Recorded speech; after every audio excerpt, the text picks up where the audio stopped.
How do you create the right sort of environment and relationships to help teenagers become more resilient? Today, I talked to therapist and parenting expert Alicia Drummond from Teen Tips on the skills and traits that teenagers need to develop to become resilient young people.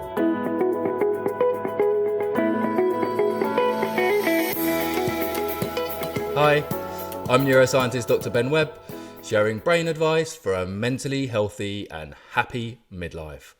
Welcome to episode 88 of Better Brain, Better You. Before we talk to Alicia, I want to give you a free parenting video workshop to watch. Have you tried to connect with teenagers but found it difficult to resolve the problems and worries they struggle with every day? Whether it's too much screen time, disrupted sleep, risky behaviour, or even mental health challenges. On the workshop, clinical psychologist Dr. Zoe Webb and myself share the 4 essential strategies for parenting teenagers to solve common teenage problems, positively influence teenage behaviour, and support a teenager's emotional well-being. You can watch the free workshop at ologyonlinecourses.com/workshop. That's ologyonlinecourses.com/workshop. Okay, let's dive right into this really important and practical conversation about building resilience in young people with Alicia Drummond from Teen Tips. Welcome to the podcast, Alicia.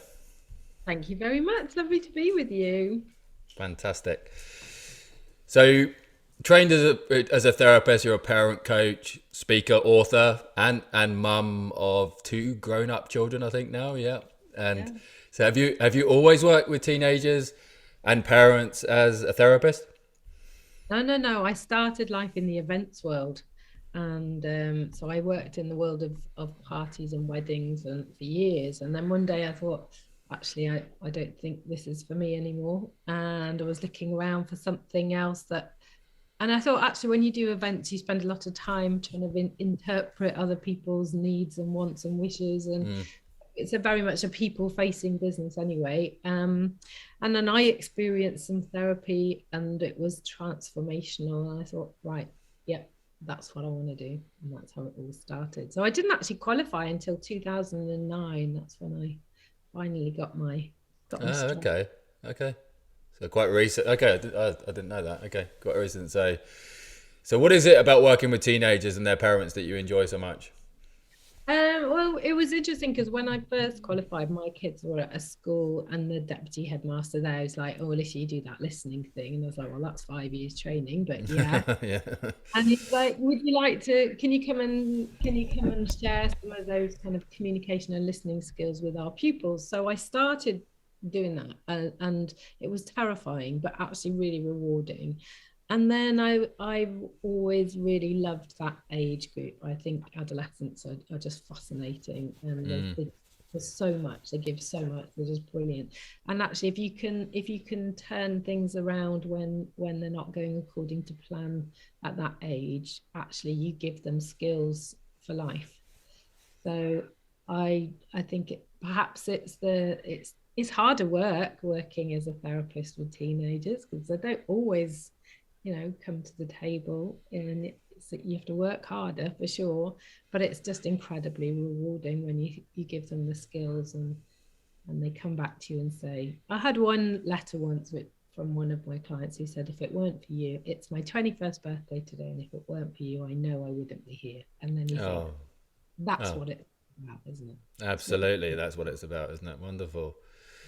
So, I mean, I've told you before that the work you're doing, so Teen Tips was a bit of an inspiration for us getting Ology going in the early days.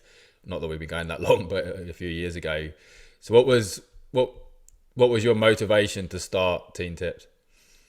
So when I started working in the schools, if you work as a therapist with adolescents, you pretty quickly work out that actually if you could tweak some of the environments around them, i.e. home and school, a lot of them wouldn't necessarily need to be in therapy. So I did a lot of work on parenting and set up a parenting teens workshop, which just went down quite well. And then was asked to do staff training, so it just grew and grew on the training side.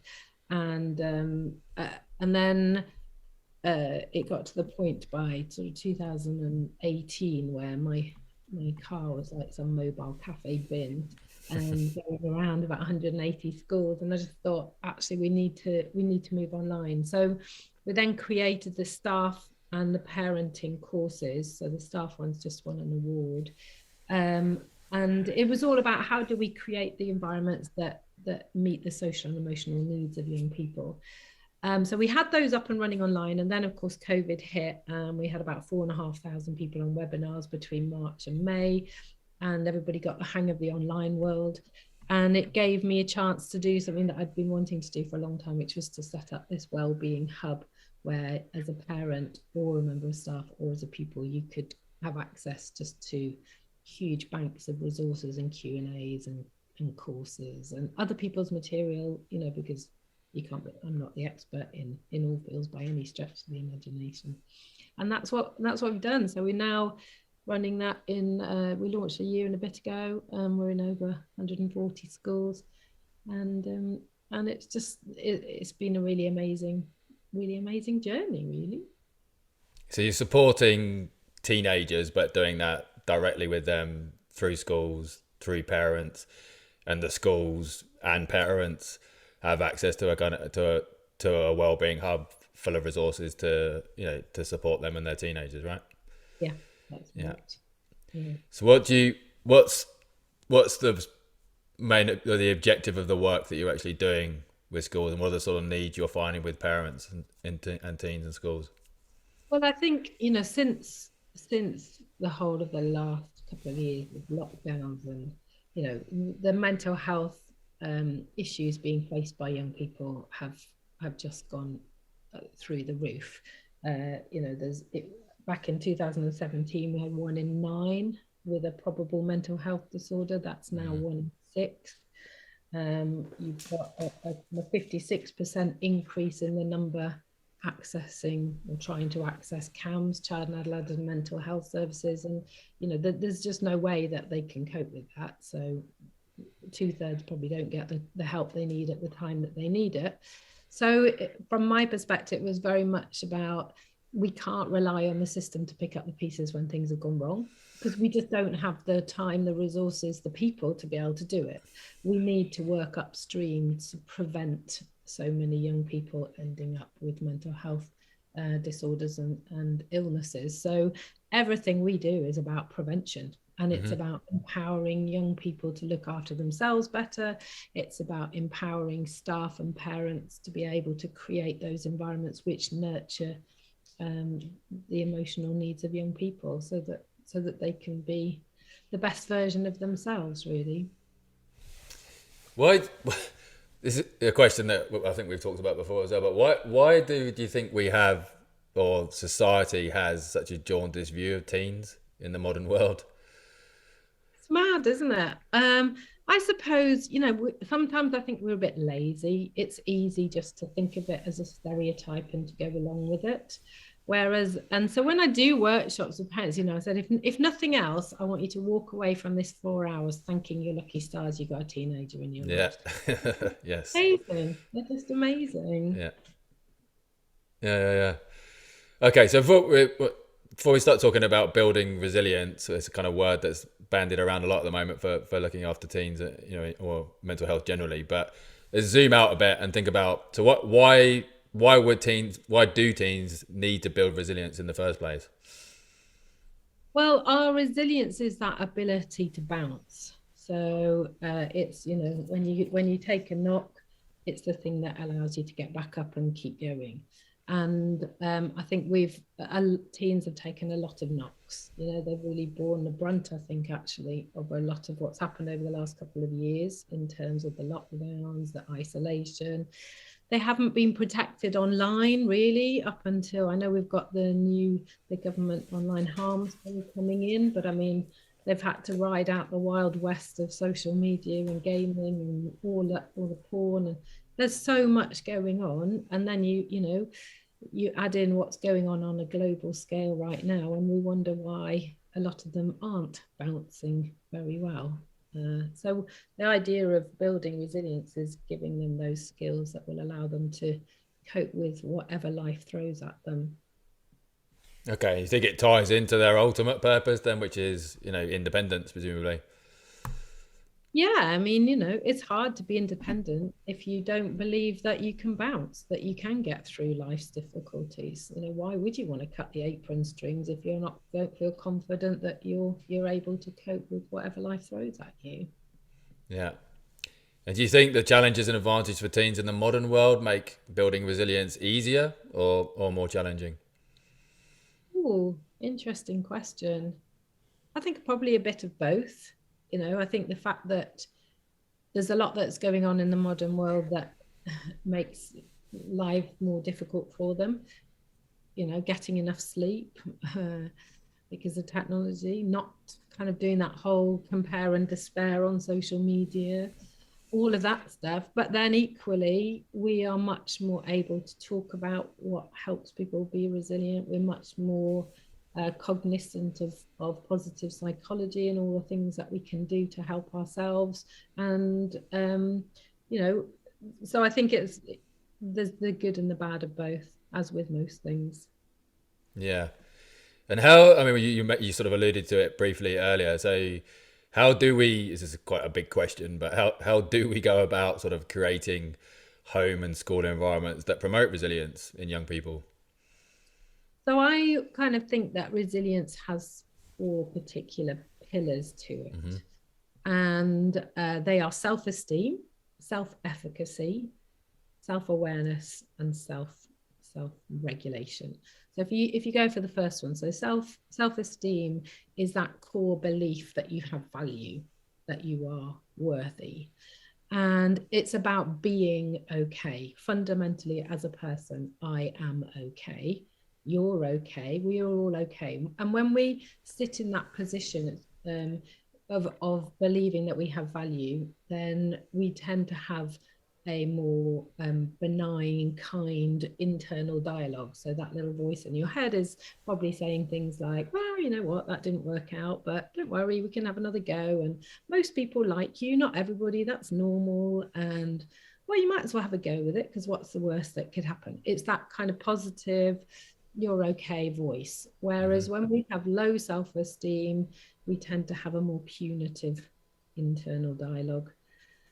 So I think first and foremost, our self-esteem is really, really important. And self-esteem goes across so many things, because people who have low self-esteem as teenagers tend to experiment to more, they're more likely to take risky decisions.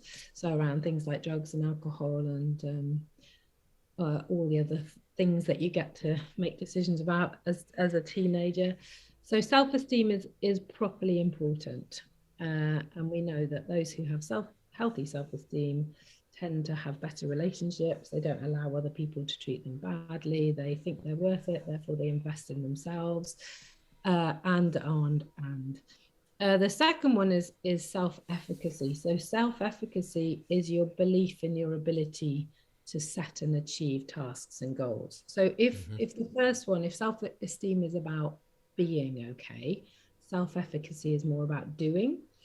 And so on that level, from a kind of school and parental perspective, it's about helping them to feel competent, which can be lots of different ways, from making sure that they can, plan, shop and cook for a meal. It can be even with tiny people, getting them to put their own clothes in the washing bin or tidy up the toys.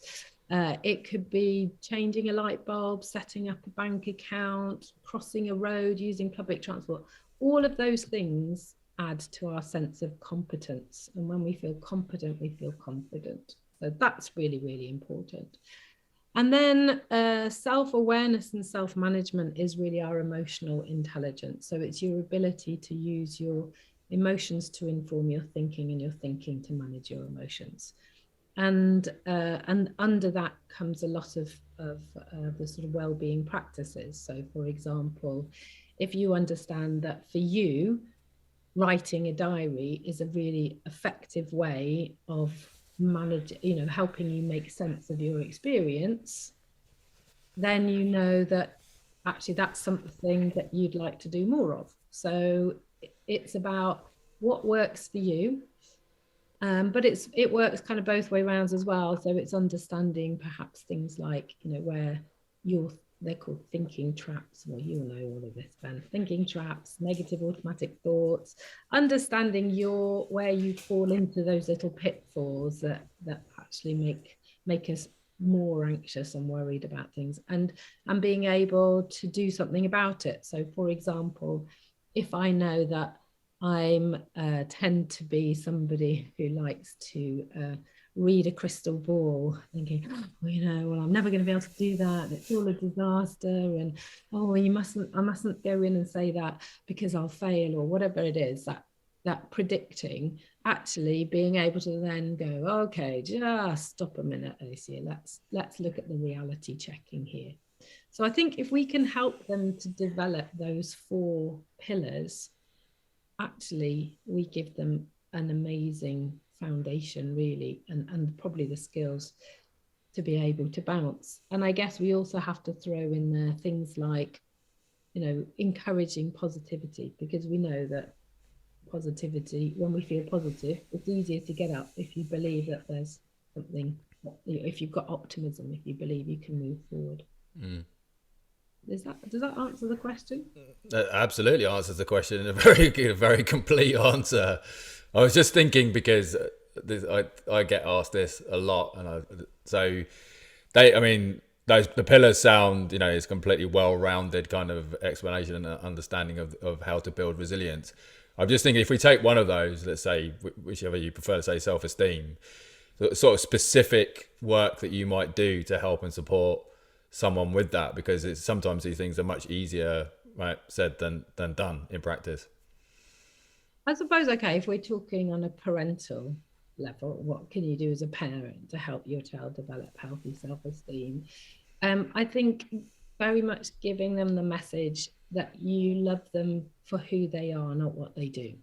So, saying to them, there is nothing that you could do, good or bad, that would ever make me love you more or less. You as you is enough.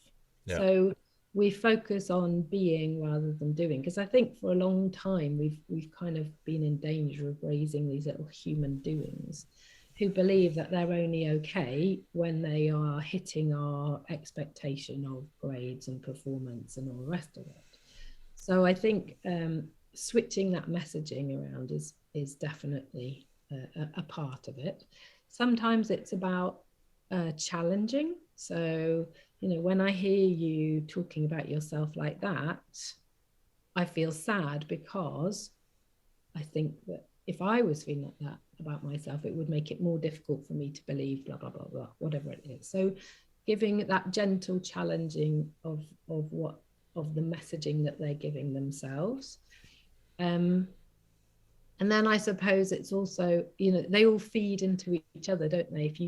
If we can build their self-confidence, and the competence feeds into self-esteem, but also helping them to develop that kind of intrinsic motivation that you do something because it feels good.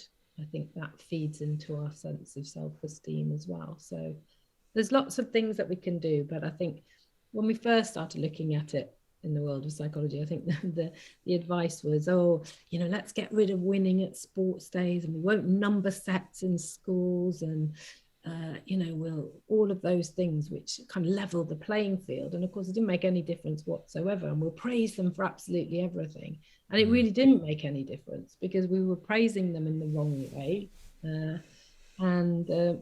Even a child who's not wildly intelligent can generally work out when they're in the bottom set pretty quickly. Yeah, absolutely. I was just thinking the kind of the world of mental health and, and psychology and so on has kind of changed dramatically in the last sort of 10, 15 years. You mentioned that head teacher right at the start who, you did this listening thing.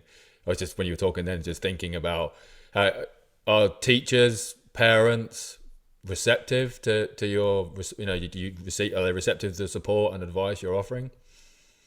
Well, I think often, I'm a really practical person. Yeah. So, and I believe that if people understand the theory, you don't need to ram loads of theory down people's throats. But if they understand the basics of the theory, and then if you can help them to have a couple of easy wins early doors, it builds their confidence, and then they feel the result of having done something perhaps slightly differently. And if you start to feel the result and it feels good, why wouldn't you do it again? So I think, I mean, I've interestingly just done a talk for a school last week called Resilient Parents, Resilient Children, because it's tough being a parent. It's really tough, and we need to be modeling it for them, but we also need to be able to do what's right for them, and to be able to resist peer pressure and all those other things, which, if you're not feeling very resilient, can be really difficult. It's true. I was going to come on to modelling in a minute, actually. But so, what do you think? So, how important, well, what's the importance of failure, do you think, in building resilience in young people? Does it have a role to play? Absolutely, absolutely. Well, I don't know about you, but I've learned a lot more from the things I got wrong than I have. 100%. Yeah, you just do. So we mustn't give them this fear of failure. But I think you're more likely to develop a fear of failure if the focus from your significant adults, parents and teachers and everything, is on the end result. Because if the end result is, for example, I don't know, getting 3 A stars at A level, that's a big fail if you don't get it. If the focus is on, well, actually all you really need to do is move yourself a bit further forward than you were yesterday, you're never going to fail on a big scale, so you don't need to fear it. So it's where we pay our attention, I think, affects ultimately whether or not they develop a fear of failure. I mean, that was sort of part of my motivation for the previous question. Just thinking when you're working with schools, how receptive they are to that sort of messaging. Because particularly you work in the independent sector, don't you, quite a lot? So, very important for building resilience. We know that. Just wondering, how that messaging and how well that's received and the support you get in schools for that approach. Oh yeah, no, I think schools are really on it. Okay. I mean, there's quite a few schools that we work on with where they call it Failure Friday. They call it something else in the staff room, which I also begins with an F, but I won't. I think I could guess. I think you can guess. Yeah, I mean, absolutely, they get it. And there's been a huge amount of work with people like Harold Dweck and growth mindset, and Okay. that is much more part of the kind of ethos of schools. Having said that, we have to be mindful that they are also trying to meet the expectations of parents and governors. So as a parent, we play a really big part, because we do have influence over what happens at school, and if all we appear to care about is the results, then we're feeding into a system which ultimately is not doing our kids any good. There's something that's incredibly important in the early years for children, and still important during the teenage years, but I'm thinking specifically around resilience is kind of the role of boundary setting. So could you just comment a bit on that, what role that sort of plays in building resilience during adolescence? Yeah, I mean, I never believe you have to have loads of boundaries, because if you're anything like me, you'd be scrabbling around on the fridge door trying to find the last one that you tried to set. But I think it's really important. We all need boundaries. We all need boundaries, and actually, it makes us feel safer. So I think it's a little bit like going to a party and they've got a weird shaped dance floor. If you can't kind of let rip if you don't know when you're going to fall off the edge of it. So having the boundaries in place, it makes people feel safer, particularly young people. And I think boundaries come in lots of different ways, don't they? So you've got interpersonal boundaries, you've got behavioral boundaries, you've got all kinds of different boundaries. So as a parent, if your boundaries are like marshmallow, particularly once they hit adolescence and their job is to push the boundaries, actually you're not giving them a very safe environment to play in. But your boundaries need to be considered, and age appropriate. So what you would set for a 12-year-old is different, needs to be reassessed at 15 and probably 17 and then again at 19. So they need to be realistic. You need to be both on board with them. That doesn't mean say you have to agree, but you do have to be on board. And I'm recognizing that they are programmed to test and push the boundaries. That doesn't mean that you're wrong in setting them, And so the one boundary which I think is super important is the one around screens and beds. Mm-hmm. Because if you look at the statistics, the rates of mental ill health shoot up around about 15, which is often when parents start to become more relaxed about things like phone time. And because we know that lack of sleep is absolutely, there is not one single mental health disorder in the DSM-5, which is the Diagnostic and Statistical Manual, as you will know, that does not list poor or disrupted sleep as one of its symptoms. Yeah. So we are going to have one boundary, and only one boundary, make it that one. Absolutely. I think that's one, because it impacts on every other aspect of well-being and mental health, doesn't it? It's, this sort of cascade effect, 100%. So another really important aspect of building resilience, parenting generally, is modeling, so what we do rather than what we say. I just wondered if you could comment a bit on that as well in terms of building resilience. Absolutely. I mean, about 70% of our behavioral learning is done by modeling. So, and you're their primary role models, whatever age they are. If they're little ones, then you're the kind of the sun, the moon, and the stars. And if you've got a teenager, then they're looking at you to see how to do adult male or how to do adult female. And what you do is a far bigger influencer than what you say. So, if you're sitting there saying, oh, well, you mustn't drink this, and alcohol's this, and then you're out getting slammed on a Saturday night, it's the you getting slammed on a Saturday night that they're going to take the message from. So it's massively important. If they never see you taking a risk, why would they think it's okay to take a risk? If they see you beating yourself up when you make a mistake, why wouldn't they think that that's the right way to treat yourself once you've done it? So our modeling is unbelievably important. How's that changed across the years, from the early years through to teenage years, in terms of the way it influences behaviour? Well, as I say, I think, if you just hold in mind what you do is being watched by little eyes all the way through, and the younger ones, it is the very obvious. Yeah. And it might not feel quite so obvious by the time they hit adolescence, but they are watching you like hawks. So it's slightly alarming as a parent. But I think it's that thing that will often, certainly with the parents we work with, they don't often notice that teens are watching very, very closely what they're doing, but they're just not making it obvious that they're watching. So they think, well, it's all right, I don't need to be as responsible as I was, or whatever. So they start behaving slightly differently, and then, the consequences show up. Okay, well, thank you so much, Alicia. That really is, wonderful and amazing. Particularly the kind of the pillars of resilience will be really, really helpful and useful for people to build off that. So where can we find out more about teen tips and the work that you're doing with schools, parents and teens? Well, really simple. Let's just go to the website, which is www.teen, as in teenagers, tips, as in tips.co.uk, and we really go from kind of age 2 up to 18 now. So it's the worst named company ever, but the Wellbeing Hub says it a bit better. But it's all on. So not just teen tips, child tips, children tips. Yeah. Okay. Okay. I didn't realize that. Okay. Amazing. Well, thank you so much for joining me today on the podcast, Alicia. It really has been an absolute pleasure. No, it's been a real honor. Thank you so much for having me.